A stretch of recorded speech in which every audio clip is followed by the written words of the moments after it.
Hello and नमस्कार दोस्तों, मैं हूं आपका अपना दोस्त आरजे अमित और एक बार फिर से लेकर आया हूं बातें कुछ अनकही सी का एक और एपिसोड।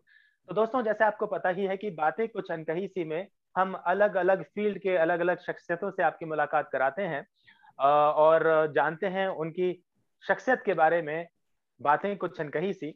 तो इसी प्रक्रिया को जारी रखते हुए आज हमने इनवाइट किया है बहुत ही खास मेहमान हमारे लिए। बहुत ही खास मेहमान डॉक्टर ममतामयी प्रियदर्शनी, जो कि दिल्ली से हैं।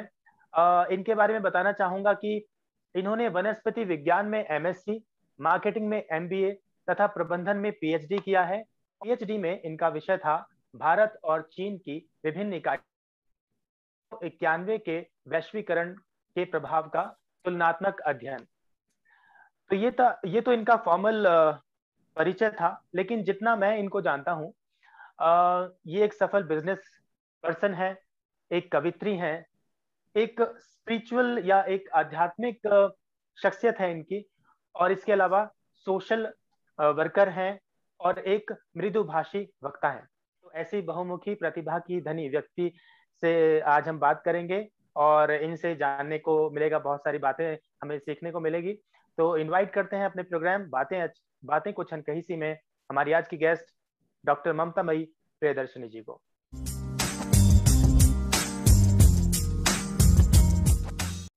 तो मैम, आपका बहुत बहुत स्वागत है हमारे प्रोग्राम बातें कुछ अनकही सी में। धन्यवाद अमित जी, आपको मैं बहुत थैंक्स करती हूँ कि आपने अपने कार्यक्रम में मुझे इनवाइट किया और मुझे यहाँ आपसे रूबरू होने का मौका दिया। जी। सो मैम, इससे पहले कि हम सवालों का सिलसिला आपसे शुरू करें, मैम, ये है कि आजकल भारत और पूरा विश्व ही कोरोना महामारी से जूझ रहा है। तो आप अपने विचार पहले उसके बारे में आप साझा करें, किस तरह से आप वहां पर सब देख रहे हैं, इस तरह से बताएं प्लीज। देखिए, कोविड-19 ने जो महामारी है उसने जिस तरह से हाहाकार मचाया है, उससे हम और आप बहुत मतलब करीब से हम लोग देख पा रहे हैं। और हमारे रिलेटिव्स में भी कई लोगों को कोरोना हुआ था, एक दो लोग तो गए भी, कई जाने पहचाने लोगों में भी मौत हुई है। वो अच्छा तो नहीं है, बट जो आया है अभी तो हम लोगों को यही करना है कि जो सामने है वो सच है। और हम लोग इससे पहली वेव से जो निकल के आए हैं, कुछ हम लोगों सबसे जनमानस से और कई लोगों से गलतियां हुई, जिन्हें सोशल डिस्टेंसिंग का पालन नहीं हुआ कोरोना के कारण, जो हर्ड इम्यूनिटी मिलनी चाहिए थी वो नहीं मिली। तो ऐसा हुआ है। तो अब जो गलतियां हुई हैं दोबारा ऐसा ना हो, हेल्थ सिस्टम थोड़ा सा दुरुस्त ज्यादा हो, लोग कोविड की जो सरकार की जो गाइडलाइंस है उसका प्रॉपरली पालन करें, वो लोग मास्क लगाएं, सोशल डिस्टेंसिंग मेंटेन करें, समय समय पे हाथ को साबुन से धोएं। जो कोविड की गाइडलाइंस है इसको हम लोगों को लेकर के चलना पड़ेगा, तभी हम तीसरी लहर को रोक सकते हैं।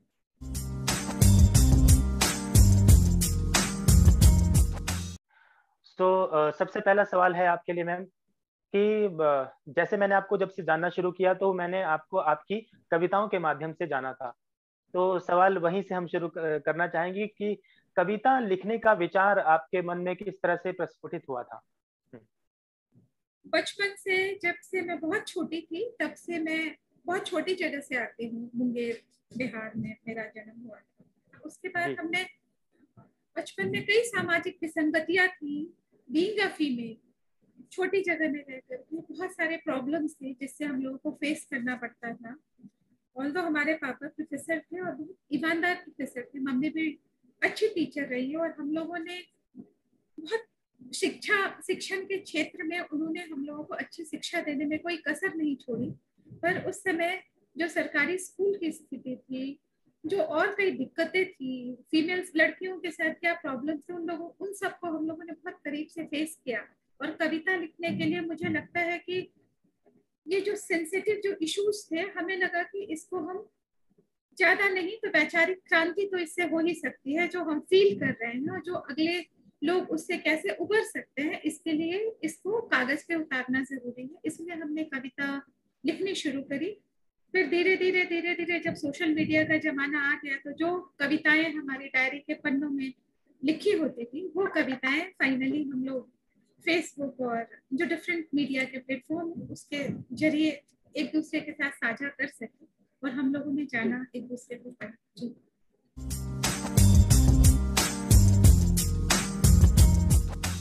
अगला सवाल है कि आपका बिहार से फिर दिल्ली आना हुआ और अपने आप को आपने एस्टेब्लिश किया, अपना बिजनेस आपने एस्टेब्लिश किया वहां पर। तो कितना संघर्ष और समय लगा इन सब के लिए आपको? बिहार में जब हमने पढ़ाई कंप्लीट करी, हमने मास्टर्स इन बॉटनी किया है, आपने लिखा ही है और आपने बताया ही है। उसके बाद जब हमने मास्टर्स इन बिजनेस मैनेजमेंट किया, उस समय जो ट्रेडिशनल लाइन हुआ करते थे डॉक्टर और इंजीनियर्स, टीचर्स, प्रोफेसर, उसके परे पापा ने कहा कि अभी जो ग्लोबलाइजेशन शुरू हुआ है तो हम लोग कुछ कॉर्पोरेट्स, बहुत सारी कंपनी जा रही थी और बहुत सारा मार्केट खुल रहा था भारत का। तो उन्होंने कहा कि हम लोग कॉर्पोरेट सेक्टर में एक बार देखें कि कैसा लगता है। तो बिजनेस एडमिनिस्ट्रेशन और स्ट्रेटजी मैनेजमेंट मेरा बहुत प्रिय सब्जेक्ट रहा है और बॉटनी करने के कारण, बॉटनी से पढ़ने के कारण जो पर्यावरण है, जल है, पौधे हैं, वृक्ष है, इन सबों से थोड़ा सा गहरा नाता रहा है हमारा। तो इसीलिए उसके बाद हमने सोचा कि अब नौकरी करनी है तो दिल्ली में आना पड़ा, क्योंकि महानगरों का अगर हम लोग नहीं करते तो बिहार में इंडस्ट्रीज बिल्कुल भी नहीं थी, कोई औद्योगिक क्रांति नहीं हुई वहां पे। तो हमें लगा कि हमारे लिए यहाँ पे नौकरी मिलना भी मुश्किल है। फिर हम दिल्ली आए।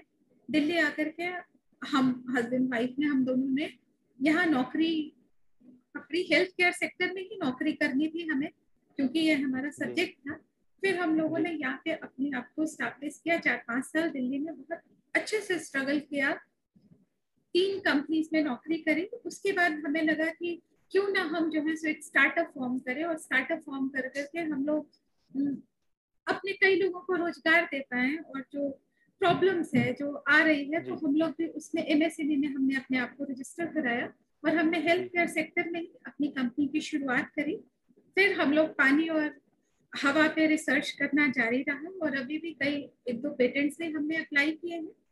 और जब यहाँ पे एस्टेब्लिशमेंट अच्छी हो गई तो बिहार तो दिल में बसता है, क्योंकि हम वहीं के हैं। तो हमें लगा कि बिहार में भी शुरू होना चाहिए हमारा काम, इसी बहाने रेगुलरली एक बिहार आने जाने का मौका मिलेगा और वहाँ के लोगों को भी रोजगार हम दे पाएंगे।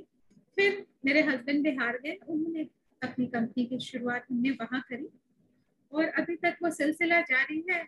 देखा सुना करीब से जाना बहुत अच्छे से कि अब हमें थोड़ा सामाजिक होना चाहिए।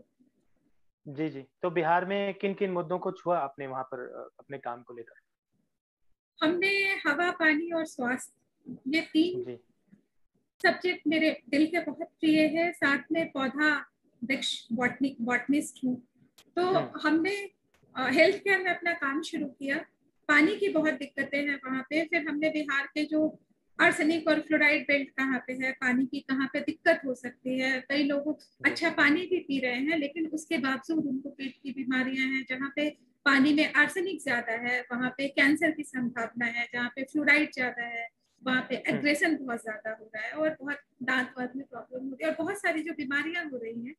तो हम लोगों ने पानी वहाँ कैसा है और उसको कैसे प्योर किया जा सकता है और उसमें क्या क्या प्रॉब्लम्स को हम लोग जो आगे की पीढ़ी को वो ना सामना करना पड़े, उसके लिए अभी भी हम काम कर रहे हैं, रिसर्च जारी है। जी। और इसी से जुड़ा है आपके लिए एक सवाल ये है कि जीरो वेस्टेज वाटर ट्रीटमेंट और एयर ट्रीटमेंट भी का जो प्लान है वो आपने एक तरह से शुरू किया। इस बारे में बताएं आपने कि किस तरह से आपने शुरू किया इसको। देखिए, हमें लगता है कि जो प्रकृति का पानी है, क्योंकि जैसे आपने कहा कि आध्यात्मिक पर्सनैलिटी, मैं प्रकृति से अपने आप को बहुत करीब मानती हूँ और हम ही नहीं, हर किसी को प्रकृति के करीब ही होना चाहिए। फिर हमें लगा कि वो जो प्राकृतिक पानी है जो हम झरने के फॉर्म में पी रहे हैं, उस पानी को क्यों ना लैब में बनाया जाए जिससे कि आम लोगों को उस तरह का पानी मिले। उसके लिए और साथ में अभी जो पानी की इतनी दिक्कत आ रही है और जल संरक्षण पे मैं अक्सर बात करती हूँ, कई प्लेटफॉर्म पे भी बात करी है, आप भी जानते हैं, इस बार में आप भी 1-2 जगह थी। तो वहां पे हमें लगता है कि पानी को हमें बचाना चाहिए। अगर हम पानी को ट्रीट कर रहे हैं, पानी को हम ठीक कर रहे हैं, अच्छा कर रहे हैं, अपने पीने के लिए स्वच्छ बना रहे हैं, लेकिन वो स्वच्छ बना करके हम शरीर के लिए अपने लिए ठीक कर रहे हैं, पर उसमें स्वच्छ बनाने के चक्कर में हम पानी की बर्बादी ना करें। तो ऐसी बहुत सारी थी कि जहाँ पे पानी अच्छा भी था, फिर भी लोग जिनके घरों में पैसा है और जो चाह रहे हैं कि हम यहाँ पे भी अपने पानी को और बेहतर बनाने के लिए 30-40% पानी की बर्बादी हो रही थी, जहाँ पे टीडीएस ज्यादा नहीं था। तो हम लोगों ने वहां के लिए जीरो वेस्टेज वाटर प्यूरिफायर बना कि पानी आपको अच्छे फॉर्म में भी मिले, और लेकिन उसके साथ साथ पानी का वेस्टेज भी कम हो, जहाँ जरूरत नहीं है वहां वेस्ट नहीं करना है। जी।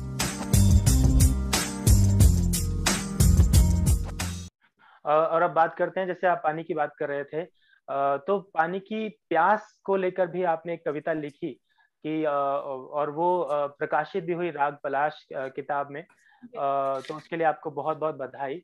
और इसके अलावा आपको 2011 में आपको दिनकर फाउंडेशन के द्वारा आपकी कविता के लिए सम्मानित भी किया है, तो बहुत अच्छी बात है। तो मैम, पानी की प्यास जो आपने कविता आपकी प्रकाशित हुई, वो हम जरूर सुनना चाहेंगे अपने दर्शकों के लिए। अगर पानी की प्यास, वैसे तो बहुत बड़ी कविता है, मैं आप लोगों को भेजूंगी, साझा करूंगी, लेकिन जो हमें लगा कि हम लोग कहते हैं कि हमारी प्यास को पानी बुझाता है, लेकिन हमारे पूर्वज और हमारे वेदों में भी पानी को भगवान माना गया है, वरुण देवता के रूप में पानी को जाना जाता रहा है।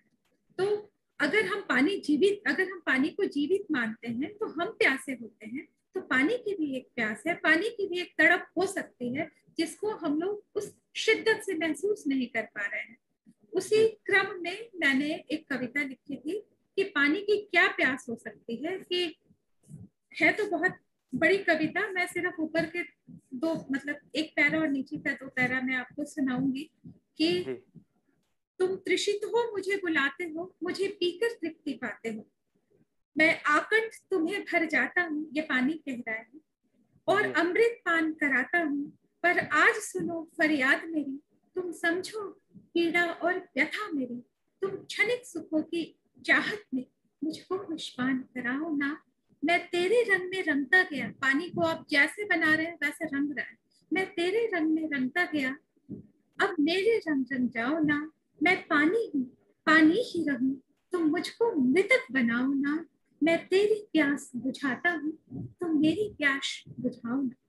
लास्ट में जो लाइन है वो मैं जरूर पढ़ूंगी, क्योंकि अंडरग्राउंड भूमिगत जल के ऊपर कई बार बातें हो रही है कि हम इतना बोरवेल से इसको खींच रहे हैं कि पानी नीचे की तरफ जा रहा है और हमें पानी कितने फीट तक मिल नहीं पा रहा है। तो उसके लिए मैंने लिखा था, मैं तेरे आतंक से डर सा गया, धरती के गर्भ में छुपता गया, तुम ढूंढ मुझे ले आते हो और बिल से मुझे बुलाते हो, मैं दर्द से अश्रु बहाता हूँ, जल खारा तुम्हें पिलाता हूँ, अब हाथ जोड़ विनती है मेरी, चंद सांसों की गिनती है मेरी, मुझसे ही तुम्हारा सृजन हुआ, अब चल प्रलय की स्थिति बनाओ ना, अगली पीढ़ी की नजरों में शर्म से पानी पानी हो जाओ ना, मुझ में निर्झर का तत्व रहे, तुम ऐसा कुछ कर जाओ ना, मैं पानी हूँ, पानी ही रहूं, तुम मुझको मृतक बनाओ ना, मैं तेरी प्यास बुझाता हूँ, तुम मेरी प्यास बुझाओ। क्या बात है, बहुत प्यास।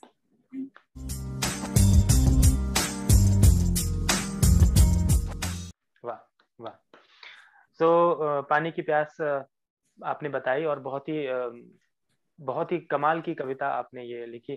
तो मैम, अब हम जानना चाहेंगे कि कोरोना को लेकर जो आपके अनुभव रहे हैं अभी तक, जब से कोरोना का भारत में आगमन हुआ और अभी तक आप उस पर काम भी कर रहे हैं, सोशल सर्विसेज भी आप दे रहे हैं, तो आप अपने अनुभव साझा करें हमारे साथ। देखिए, कोरोना जब आया, जैसे मैंने शुरू में बोला कि लोगों को लगा कि एक आम फ्लू की तरह बीमारी होगी, जब लेकिन ये वैश्विक महामारी बन गया और इतनी ज्यादा सबको, कई घरों में कई डेथ होने लगी और बहुत प्रॉब्लम्स आई, कई लोगों ने बहुत करीबियों को खोया, तो थोड़ा सा इस पे सजग होने के लोगों को लगा कि आवश्यकता है, सरकार ने लॉकडाउन भी किया। उसके बाद देखिए, हर किसी बीमारी से अगर लड़ना हो तो ये हम सबकी एक सामूहिक जिम्मेवारी है, ये मैं हमेशा बोलती हूँ, जितना सरकार कर सकती है वो करे, जितना हम कर सकते हैं हम करें, हर किसी को ये सोचना पड़ेगा। बीच में जब लॉकडाउन हुआ, कोरोना कम हो गया, फिर हम लोगों ने सोचा कि हम फिर से पुरानी तरह से आ गए और हम लोगों ने वैसे ही सामूहिक गैदरिंग शुरू कर दी, शादी ब्याह होना शुरू हो गया, इकट्ठे भीड़ लगने लग गई। हम बहुत सारे जो त्योहार आए उसको हमने खुलकर मनाना शुरू कर दिया।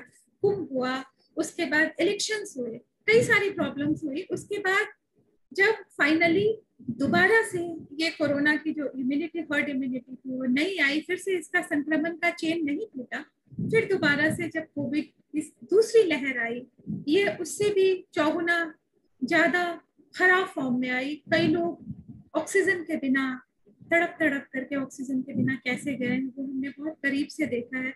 हमने कोशिश भी करी, पर कहते हैं कि हर कोई पूरी तरह से सक्षम नहीं हो सकता था। जहां तक बन पड़ा हमने हमारे हस्बैंड ने बिहार में हम लोगों ने कई जगह बेड्स का इंतजाम कराया, ऑक्सीजन सिलेंडर की व्यवस्था भी कराई, जहां तक हमसे बन पड़ा। उसके बाद हमें लगा कि कई बार क्या होता है कि कई सवाल पूछे जाते हैं तो वो मतलब इंटरेक्टिव होना चाहिए। फिर हम जो बड़े डॉक्टर्स हैं भारत के, जो कोरोना पे बहुत दिन से काम कर रहे हैं, उन लोगों को लेकर के फेसबुक लाइव प्रोग्राम आयोजित किया कि लोग घरों में बैठे, जब हॉस्पिटल की जरूरत पड़े तब हॉस्पिटल जाए। कि जो पैनिक सिचुएशन आ रहा है या जहाँ पे दवाओं की कमी है और जहाँ पे हॉस्पिटल्स का इतनी सुविधा नहीं है, पीएससी है वहाँ पे, जैसे हमारे विक्रम की बात करें वहाँ पे ऐसी सुविधाएं नहीं है, तो वहाँ पे लोग कनेक्ट करके कम से कम डॉक्टर के साथ एक आमने सामने सवाल पूछ सकते हैं। जो मन में कई भ्रांतियां हैं सोशल मीडिया में या पेपर पढ़ के, गूगल से कई जो भ्रांतियां आ रही हैं उसका समाधान हो सके, उसके लिए हमने कोरोना सीरीज भी चलाई। साथ ही साथ हम लोगों ने प्रसुभागरी हमारी संस्था है, उसके माध्यम से हम लोग मास्क लगाना चाहिए और मास्क, सोशल डिस्टेंसिंग और मास्क के प्रति जागरूकता को लेकर के हमने अभियान चलाया। उसमें हम लोग हर जगह, विक्रम में कई जगह पे, पटना में हमने मास्क वितरण भी कराए हैं, ये जागरूक करने के लिए लोगों को कि इसका लगाना कितना जरूरी है। क्योंकि अगर हम मास्क लगाते हैं तो हम सामाजिक सेवा कर रहे हैं, ये भी एक देशभक्ति है। क्योंकि हम आमने सामने वाले 10 लोगों को बचाते हैं, वो आगे 50 लोगों को बचाता है। तो हम लोगों ने इस पे काम किया है और अभी भी कर रहे हैं जहां तक हम सक्षम हैं।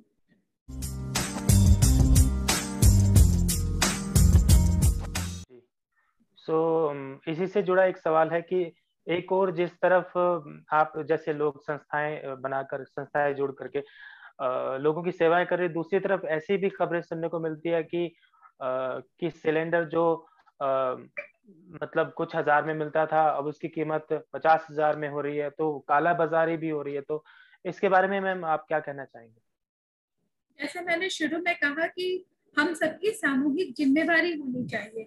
अगर ये सरकार क्या करेगी इसमें या हम क्या करेंगे इसमें, हम लोगों को सोचना चाहिए। अगर किसी मरीज को सिलेंडर की आवश्यकता है, उसको समय पे सिलेंडर नहीं पहुंचा करके उसको 5 गुने दाम में बेचने को मैं गिद्ध बोलती हूँ। ये गिद्ध है, कोई जो वैसा गिद्ध जो मरे को खाता है वो पक्षी गिद्ध है। पर इंसानी गिद्ध ऐसे हैं जो जीवित लोगों की तस्वीरें निकाल रहे हैं, जीवित लोग मर रहे हैं और लेकिन उनको ऑक्सीजन नहीं मिल पा रहा, वो घर में छुपा करके बैठे हैं।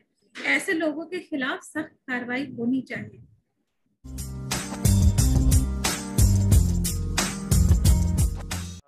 जैसे आप सामाजिक कार्यकर्ता तो रहे ही हैं, लेकिन पॉलिटिक्स ज्वाइन करने के पीछे आपका क्या मकसद रहा? हमें पीछे सुनने को मिला था कि आप पॉलिटिक्स में भी आपने अपनी भूमिका निभाई, तो किस तरह से आपका मकसद रहा इसको ज्वाइन करने के पीछे? सामाजिक सेवा में तो देखिए मैं पहले से भी थी, यहाँ पे भी हमने कई जगह बैंक्स वगैरह में भी आई कैंप्स कराए हुए हैं। पिछले कोरोना में हमने पुलिस स्टेशन में मास्क, सैनिटाइजर, कोविड किट भी वितरण किया है, पीपी किट वगैरह वितरण भी किया है। लेकिन सामाजिक गतिविधियों के साथ साथ हमें लग रहा था कि बिहार जो हमारा प्रदेश है, जो हमारा राज्य है, वहाँ पे बहुत बहुत सारी शिक्षा व्यवस्था ठीक नहीं है, सामाजिक जो हमारा स्वास्थ्य है वो ठीक नहीं है। तो इस कार्य में लोगों को आगे आना चाहिए, इसमें सुधार की अत्यंत आवश्यकता है। जैसे मैंने कहा कि वहाँ पे औद्योगिक क्रांति की एक सख्त जरूरत है, क्योंकि वहाँ पे भी विकास के 3 चरण होते हैं। अभी भी वहाँ पे सड़क बन रही है प्रॉपरली, आपको घर के आगे चापाकल मिल रहा है, इससे ज्यादा विकास की आवश्यकता है। वहाँ पे शिक्षण व्यवस्था एकदम कम है, लोगों को बाहर आना पड़ रहा है पढ़ाई के लिए, गवर्नमेंट स्कूल्स की हालत बहुत खराब है। हम लोग देख रहे थे तो हमें लगा कि हम लोगों के पेरेंट्स ने हमें एक पीढ़ी आगे किया, एक पीढ़ी में हम लोग आगे पढ़ रहे हैं, एजुकेशन ले रहे हैं, और हमारी अगली पीढ़ी हमसे अच्छा पढ़े।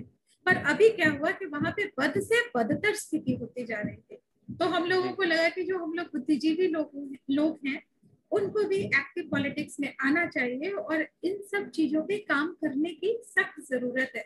बहुत ही शिद्दत से लोगों को आना चाहिए।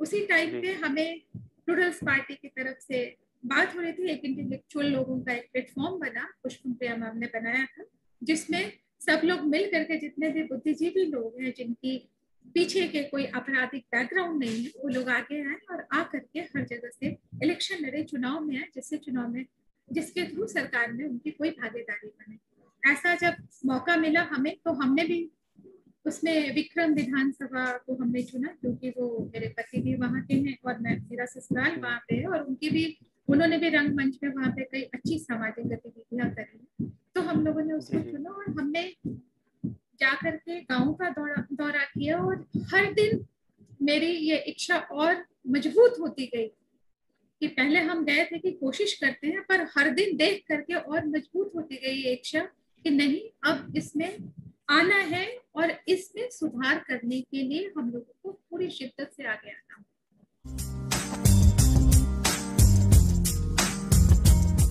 अगला सवाल मेरा यह है आपसे कि पर्यावरण दिवस का अवसर है, तो इस अवसर पर लोगों के लिए आप क्या संदेश देना चाहेंगे?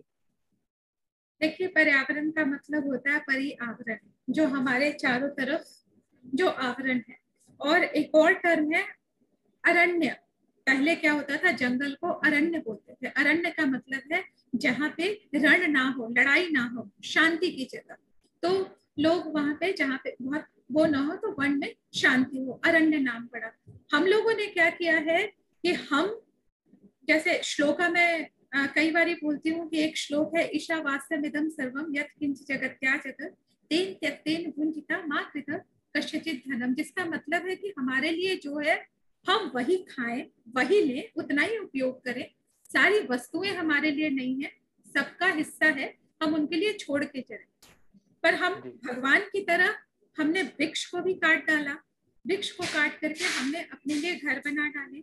जैसे मैं आज कल भी मैंने लिखा था कि पहले जंगल रुचे नहीं, अब जंगल बचे नहीं। पहले हमें जंगल पसंद नहीं है, अब जंगल बच नहीं रहे। अब चिड़ियाघर में जो शेर और जो चींटी और जो जानवर हुआ करते थे, उनको हम लोगों ने जंगल से निकाल करके चिड़ियाघर में उनके लिए जंगल बसा दिया। हमने पानी का भरपूर दोहन किया। पानी को जितना कोशिश कर सकते थे, जितना हमारे पास पैसे हैं, उतना हमने पानी को यूज करने की कोशिश करी।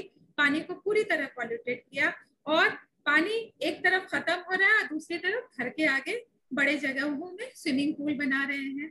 तो हम लोगों ने जो ये प्रकृति के साथ जो छेड़छाड़ की है, पेड़ काटे जा रहे हैं, जल को इतना प्रदूषित किया है, हवा इतनी प्रदूषित है। और आज जो वृक्ष हमें भरपूर ऑक्सीजन देते थे, जहाँ पे हम लोग इतनी सारी हमें ऑर्गेनिक खाना मिलता था, शुद्ध पानी, शुद्ध खाना, शुद्ध फल मिला करते थे, आज हमने मिट्टी को भी कहाँ छोड़ा है। मिट्टी में भी हमने इतनी उर्वरक, रासायनिक उर्वरक डाले हुए हैं कि वो मिट्टी भी जो है, सो जो पौधे दे रही है, उसमें जो फल निकल रहे हैं, उसको भी खाने के लिए वो भी जहरीली हुई जा रही है। हम अपने लिए घर लगा रहे हैं, घर सजा रहे हैं, और अपनी जो हमारी बॉडी है, जो हमारा असली भगवान है, उसमें पानी, हवा, खाना, मिट्टी, ये सब को हमने प्रदूषित कर दिया है और हम जहर ले रहे हैं। तो अभी भी मैं यही कहती हूँ कि पर्यावरण के साथ मिल करके हम लोगों को चलने की जरूरत है। हमें जितनी जरूरत है उतना ही उपयोग करें, और दूसरों के लिए, इस अगली पीढ़ी के लिए इसको संरक्षित करें। जी।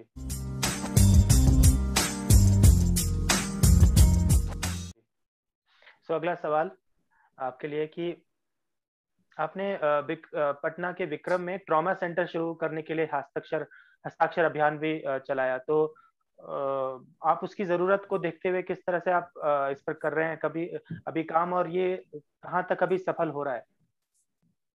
ट्रॉमा सेंटर पे इसमें अगर आप कहेंगे तो मैं थोड़ा सा बताना चाहूंगी। ट्रॉमा सेंटर 2002 के करीब में शुरू हुआ था, उन्होंने उसकी नींव रखी गई थी और उसके बाद जो है कई मशीनें भी, महंगी इक्विपमेंट्स भी खरीदा गया था। हम लोग वहाँ लाइव आकर के हम लोगों ने दिखाया भी था। उसके बाद वो ट्रॉमा सेंटर कई सरकारी कुछ पेच है उसके कारण वो बंद पड़ा हुआ है और अभी तक वो चालू नहीं हुआ है। आज मैं कहती हूँ अमित जी, अगर वो ट्रॉमा सेंटर चालू हुआ होता, वहां से कई एनएच गुजर रही है, राजमार्ग कई गुजर रहे हैं, तो वो विक्रम की चीज नहीं है, क्योंकि पटना से हार्डली 20-25 किलोमीटर दूर है। वहां पे जो राजमार्ग से कई लोग जो सफर करते हैं, वहां पे एक्सीडेंट्स इतने होते हैं, वो उसकी नौबत नहीं आती, कई परिवार बिखरते नहीं। और अब जब ये इमरजेंसी, जब कोविड के कारण इमरजेंसी आ पड़ी है, उस समय अगर वहाँ की स्वास्थ्य व्यवस्था ठीक होती तो आज जो वहां पे इतनी मौतें हुई हैं वो नहीं होती। तो हमने चलाया था कि कलम हस्ताक्षर अभियान हमने इसलिए चलाया था कि हमें लगा कि ये राजनीतिक मुद्दा नहीं है, टोटली सामाजिक मुद्दा है। कई लोगों से, इवन हिमाचल से भी हमारे पास, आपकी तरफ से भी आए हैं सिग्नेचर्स। सामाजिक मुद्दा है, इसमें जनता की भागीदारी जरूरी है। इसमें हमारी मतलब राजनीतिक पार्टियों की भागीदारी चाहे ना हो, जनता खुद से चाहती है, वो अपने सिग्नेचर करा उन लोगों ने। हमारे रजिस्टर्स लेकर के टीम के कई मेंबर्स गए, हर जनता में, लोगों में बहुत उत्साह था। उन लोगों ने सिग्नेचर्स किया, अपना मोबाइल नंबर लिखा और वो सारे सिग्नेचर्स लेकर के हमने कहा कि यहाँ की जनता के 4-5 लोग जो महिलाएं हैं और जो पुरुष हैं, जो चाहते हैं सामाजिक गतिविधियों में जो संलग्न है, उनको लेकर के ये जो राजनीतिक जो अधिकारी हैं जो इससे संबंधित है और जो स्वास्थ्य मंत्री हैं, उनको ये सौंपा जाएगा। लेकिन जब कोविड आया तो हमें लगा कि इसको और विक्रम ट्रॉमा सेंटर की जरूरत और है, पर अभी कलम हस्ताक्षर अभियान को हम लोगों ने घरों घरों में साइन करवाना थोड़ा रोक दिया, क्योंकि हमें सबकी सुरक्षा की परवाह है और घर में किसी के घर में अगर एक भी संक्रमण होता है तो हम सबको, उन सबको बचाना हम सब जनता की सामाजिक जिम्मेवारी, सामूहिक जिम्मेवारी। जी। सो मैम, अब कार्यक्रम अंत की ओर जा रहा है, तो फिलहाल दर्शकों के लिए कोई संदेश देना चाहेंगे हमारे बातें कुछ अनकही सी के प्रोग्राम के लिए? दर्शकों के लिए यही संदेश है, पर्यावरण दिवस है, हम विश्व पर्यावरण दिवस का मतलब दिन होता है। हम पर्यावरण दिवस को दिन की तरह ना मनाएं, इसको हम महीना, बरस या उम्र मनाने की जरूरत है। और जैसे हम पर्यावरण दिवस के दिन बहुत सारे प्रोग्राम्स हो रहे हैं और सब लोग सजग होकर के इस पे बात करते हैं कि जल संरक्षित करें, ये करें, ये रोज करने की आवश्यकता है। तो आप लोग सब इस मुहिम का हिस्सा बनिए और आने वाली पीढ़ी के लिए इसको शुद्ध बना करके रखिए। और साथ में, जैसे मैं, कोविड की महामारी चल रही है तो तीसरी लहर आने के पहले आप लोग अपने आप को सुरक्षित रखिए, सोशल गाइड जो कोविड की गाइडलाइंस है उसका पालन करिए। जी। सो मैम, अब हम आपसे विदा लेना चाहेंगे, लेकिन उससे पहले एक कविता हम सुनना चाहेंगे आपसे। जी। देखिए, ऐसा वक्त है कि अभी उमंग और उत्साह की जरूरत है कि ऐसा जज्बा लोगों में आए, क्योंकि नेगेटिव थॉट्स और नेगेटिव चीजों को लेकर के, मैंने पिछले इंटरव्यू में भी कहा था कि पर्यावरण का मतलब हमारे चारों ओर का आवरण है, जिसमें हमारी सोच भी आती है, हमारे थॉट्स भी आते हैं। उसको भी हमें पॉजिटिव रखने की जरूरत है, उसको भी प्रदूषित ना करें, इसकी जरूरत है, क्योंकि वो पर्यावरण है। तो इसीलिए मेरी एक कविता है, जज्बा इसका नाम दिया था मैंने, और इसी उत्साह के लिए लिखा था। मैं पढ़ती हूँ, अगर आप मुझे इजाजत देते हो। जी बिल्कुल बिल्कुल। देहाते पत्थर भी एक दिन पिघल जाएंगे, प्रेम की नमी का समंदर बहा के तो देख, हम आंसू नहीं जो ढलक जाएंगे, अपनी आंखों में एक बार चढ़ाकर तो देख। लकीरें मुकद्दर भी सबकी बदल जाती है, अपने हाथों की ताकत आजमा कर तो देख। सलमा सितारों की चुनरी हट भी जाए तो क्या, हया के घूंघट से नजरें झुकाकर तो देख। गम के बादल घनेरे हैं छट जाएंगे, ये जो गम का बादल चल रहा है, गम के बादल घनेरे हैं छट जाएंगे, जरा उमंगों की माचिस सुलगा कर तो देख। रब को क्यों ढूंढे प्यारे तू पीरे मजार, मन के पर्दे से दिल में समा कर तो देख। मंदिरों में दान देने का क्या फायदा, मतलब ये धर्म संस्थानों की बात कर रही हूँ, मंदिर तो एक टर्म यूज किया है। मंदिरों में दान देने का क्या फायदा, घर के रिश्तों में अपनी गरीबी तो देख, तमन्ना हकीकत में भी अपनी बन जाती है। इसे पाने का जज्बा सजाकर तो देख, इसे पाने का जज्बा सजा। क्या बात है, बहुत खूब मैम। बहुत अच्छा लगा मैम आपसे बातचीत करके, और बहुत धन्यवाद करना चाहेंगे हम आपका कि आपने इतने कीमती समय से समय निकाला हमारे लिए, हमारे प्रोग्राम के लिए। तो उसके लिए तहे दिल से शुक्रिया, और आशा करते हैं कि आगे आने वाले प्रोग्राम में भी या एपिसोड में भी हम आपको एक बार फिर से इनवाइट करें, तो आप जरूर हमारे लिए समय निकालें। तो तहे दिल से शुक्रिया मैम आपका। बहुत धन्यवाद। धन्यवाद अमित जी आपका। आपने इतनी दूर जी होकर के हिमाचल से आपने हमें बुलाया और आमंत्रित किया इस अपने स्टूडियो में। मैं आपको बहुत जी बहुत शुक्रिया करती हूँ और आपके चैनल को बहुत सारी जी शुभकामनाएं देती हूँ। जी, thank you. Thank you so much ma'am.